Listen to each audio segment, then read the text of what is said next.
김하성 선수가 드디어 해냈습니다. 샌디에이고 파드레스의 핵심 내야수인 김하성 선수가 두 자릿수 홈런을 기록했습니다. 김하성은 21일 미국 캘리포니아주 샌디에이고 페코 파크에서 열린 세인트루이스 카디널스와의 홈경기에서 7번 타자 유격수로 출전했습니다. 김하성은 팀이 2대0으로 앞서고 있던 4회 말 공격에서 시즌 10호 홈런을 터뜨렸습니다. 김하성은 메이저리그 데뷔 첫 해인 21시즌에는 타율 2할 1리 8홈런 34타점 6도루의 다소 빈약한 공격 성적을 거두었지만 올해는 현재까지 타율 2할 4푼9리 홈런 10개 54타점 10도루로 공격 전 부분에서 작년보다 능력이 향상된 모습을 보여주고 있습니다. 더구나 오늘 나온 홈런은 김하성 선수가 메이저리그 두 번째 시즌 만에 텐텐클럽 10홈런 10도루를 달성하게 한 홈런이기도 했는데요. 이런 빼어난 활약과 더불어 메이저리그 골드글러브 수상 규정이 바뀌면서 김하성의 골드글러브 수상 확률이 올라갔다는 소식이 나와 팬들을 흥분시키고 있습니다. 오늘은 김하성 선수의 텐텐클럽 가입과 골드글러브 수상 가능성에 대해 알아보겠습니다. 김하성 선수의 10홈런 10도루는 아시아 선수로는 역대 7번째 텐텐클럽 기록입니다. 아시아 선수 중에는 추신수 선수가 6회를 기록하여 가장 많은 10홈런 10도루를 달성한 선수로 기록되어 있고 그 뒤로는 오타니 쇼헤이, 스즈키 이치로 등 정말 아시아에서 내려라 했던 선수들만 메이저리그에서 10을 기록했습니다. 비록 7번째 기록이긴 했지만 내야수로는 2번째 기록이면서 수비에 부담이 가는 유격수를 소화하면서 텐텐클럽에 가입한 건 아시아 역사상 최초의 기록으로 그 의미가 대단합니다. 사실 오늘 홈런은 그 자체로도 의미가 대단했지만 중계 중에 나온 한 장면 때문에 더 인상 깊은 장면이 되었는데요. 김하성 선수의 홈런이 나오기 바로 직전에 중계화면에 라커룸이 나옵니다. 여기에 경기 라인업을 적은 것 같은 칠판 아래에 익숙한 한국어가 등장합니다. 시발 가자. 누가 봐도 김하성이 적은 것 같은 문구인데요. 무슨 이유로 저 문구를 적었는지 김하성이 적은 건지도 확실하지는 않지만 확실한 건 김하성이 팀 내에서 어느 정도 입지를 확보해 자유롭고 편한 분위기에서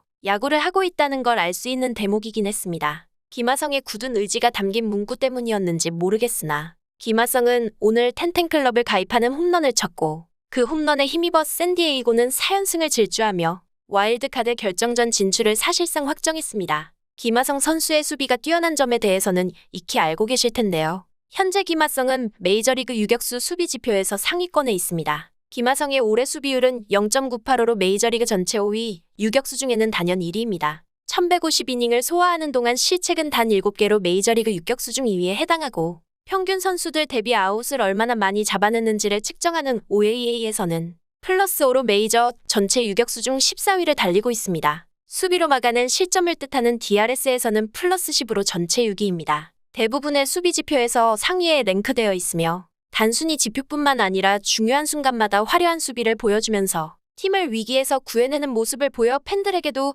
인상 깊은 모습을 남기고 있는데요. 이렇듯 수비력으로 이미 메이저리그 최정 상급 평가를 받는 김하성이 늘어난 골드글러브 수의 수혜자가 될 것으로 보입니다. 기존의 골드글러브는 포지션별 최고 수비수에게 주어졌습니다만 행사를 주관하는 야구 용품 업체 롤린스가 올해부터는 유틸리티 플레이어들에게도 골드글러브를 시상한다고 밝혔습니다. 지금까지는 투수를 포함해 9개의 포지션에만 골드글러브를 시상했는데 올해부터는 유틸리티 선수를 포함해 총 10명의 선수에게 골드글러브를 시상합니다. 미국 언론 매체인 디애슬레틱에 따르면 롤링스 측은 여러 포지션에서 뛰어난 수비력을 보인 선수들의 가치를 인정할 수 있는 상을 도입하게 돼 기쁘다. 유틸리티 플레이어는 야구장에서 볼 수 있는 가장 다재다능한 선수다. 주 포지션이 있는 선수들과 나란히 수비력에 대한 보상을 받아야 마땅하다고 밝혔습니다. 샌디에이고 파드레스의 주전 유격수는 원래 타티스 주니어입니다. 타티스 주니어가 부상과 약물 복용 등의 문제로 자리를 비웠을 때 김하성 선수가 그 유격수 자리를 충분히 메우며 주전 유격수로 발돋움하긴 했으나 올 시즌도 3루수로 24경기 171과 3분의 1이닝을 뛴 기록이 있습니다. 유틸리티 플레이어에 잘 어울린다고 할 수 있겠습니다. 이렇게 다양한 포지션에서 수비력을 뽐내는 김하성 선수에게 유틸리티 플레이어 골드글러브 신설은 반가운 소식입니다. 당장 올 시즌이 아니더라 하더라도 앞으로도 메이저리그에서 뛰면서 2루, 6격, 3루까지 다양한 포지션을 뛰게 될 김하성에게 유틸리티 플레이어 부문 신설은 크게 유리하게 작용할 전망입니다. 아시아에서 가장 야구를 잘하는 나라 하면 누가 뭐라고 해도 일본일 겁니다. 노모, 이치로를 시작으로 현재는 오타니까지 메이저리그에서도 슈퍼스타를 배출한 나라가 일본인데요. 하지만 그런 일본도 메이저리그에서 성공한 유격수를 배출한 적은 없습니다. 마스이 가조, 니시오카 스요시, 나카지마 히로유키, 가와사키 무네노리 등 일본 리그를 제패한 수많은 내야수들이 메이저리그를 진출했지만 그들 모두 수비에서 혹평을 받고 변변한 출전 기회도 받지 못한 채 다시 귀국해야 했는데요. 그래서인지 내야수로서, 특히 유격수로서 수비 능력을 인정받고 있는 김하성에 대해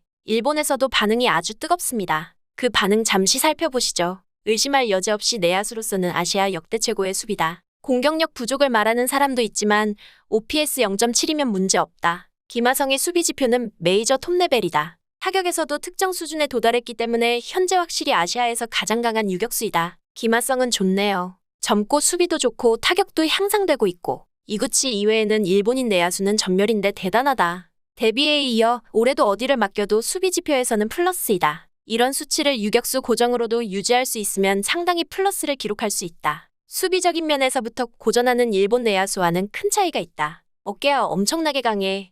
의심의 여지 없이 아시아 최고의 유격수라고 생각해. 과소평가받고 있지만 타율도 오르고 있고 메이저에서 오랫동안 활약해줬으면 좋겠어. 등등 대부분의 반응들이 김하성 선수를 아시아 최고의 내야수로 인정해주는 분위기였는데요. 평소 야구라면 한국을 한 숟갈 보는 일본인들도 김하성 선수의 실력은 인정하지 않을 수가 없었나 봅니다. 오늘은 김하성 선수의 활약상에 대해 알아보았습니다. 세계 최고의 리그인 메이저리그에서 아시아 선수가 그것도 수비의 꽃이라 불리는 유격수 포지션에서 활약하는 모습을 보니 새삼 대단하다는 생각이 듭니다. 작년에 비해 일취월장한 타격 실력으로 텐텐클럽에도 가입했고 골드글러브 수상자도 확대되면서 골드글러브 수상에 대한 기대감이 한층 높아진 상황인데요. 김하성이 메이저리그에서 최고의 수비를 보여준 선수들에게만 주어지는 골드글러브를 수상할 수 있을지 관심이 모입니다. 이상 노컷TV였습니다. 여러분의 구독과 좋아요는 좋은 컨텐츠를 만드는 데 큰 힘이 됩니다.